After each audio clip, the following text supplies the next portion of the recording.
BJP की committee है, supreme court की नहीं है, सरकार की बनाई हुई कमेटी है, ये किसान संगठनों का कहना है। आपका क्या मानना है और आपका मानना है क्या इस दिशा से समाधान निकलेगा?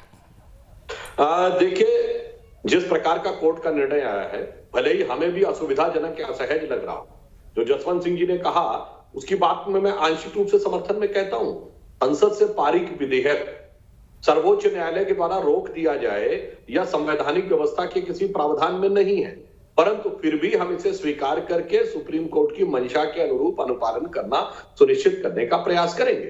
परंतु यहां समस्या यह है कि आप बताइए साहब, संसद को हम नहीं मानेंगे, सरकार को हम नहीं मानेंगे, सर्वोच्च न्यायालय को नहीं मानेंगे, तो इससे तो फिर क्रमशः वह संदेह गहरा होता चला जाता है। अभी जसवंत सिंह जी ने एक बात कही कि भाई उसमें तो बीजेपी का आदमी, मैं पूछना चाहता हूं, ये Ashok Gulati ji commission on agriculture cost and price के चेयरमैन कब बने थे? 1 मार्च सन 2011। मान्यवर उस समय किसकी सरकार थी देश में?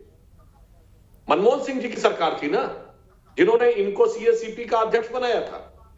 अशोक धनवंत जी ने जब 1 मार्च 1995 को WTO लागू किया गया तो सरकार के समर्थन में आने वाली किसान यूनियन कौन थी? मेरे ख्याल से आलोक शर्मा जी को याद होगा कि 1 जनवरी 95 को किसकी सरकार थी? कांग्रेस की सरकार। बड़ी मजेदार बात है।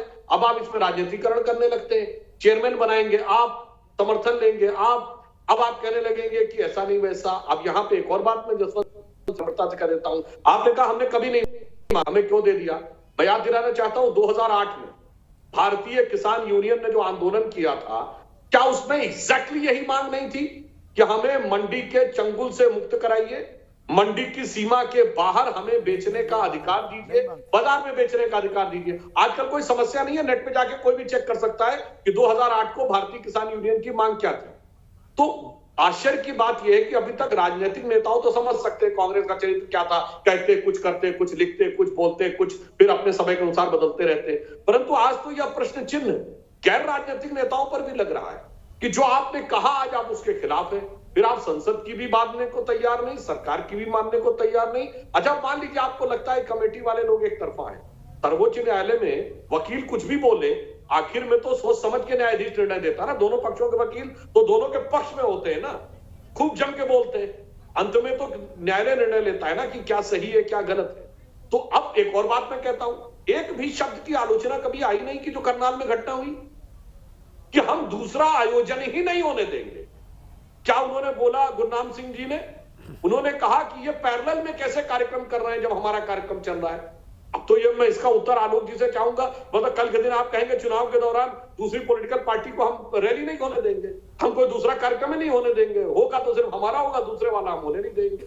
ये अपने आप में संदेह उत्पन्न करता है कि भाई ये किस प्रकार की बात है जो इस आंदोलन। और 26 जनवरी जनाब ने आपातकाल लगा था, जब कांग्रेस ने लोकतंत्र का गला घोट दिया था, तब भी 26 जनवरी और 15 अगस्त को कभी किसी ने प्रदर्शन नहीं किया।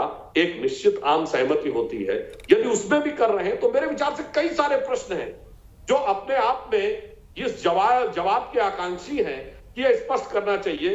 नंबर 1, आपकी पहले मांग थी या नहीं 2008 में? नंबर 2, अगर आप संसद और कोर्ट को भी नहीं मानते, चलिए जो कमेटी के सदस्य किसके जमाने में बड़े बड़े पद पाए थे,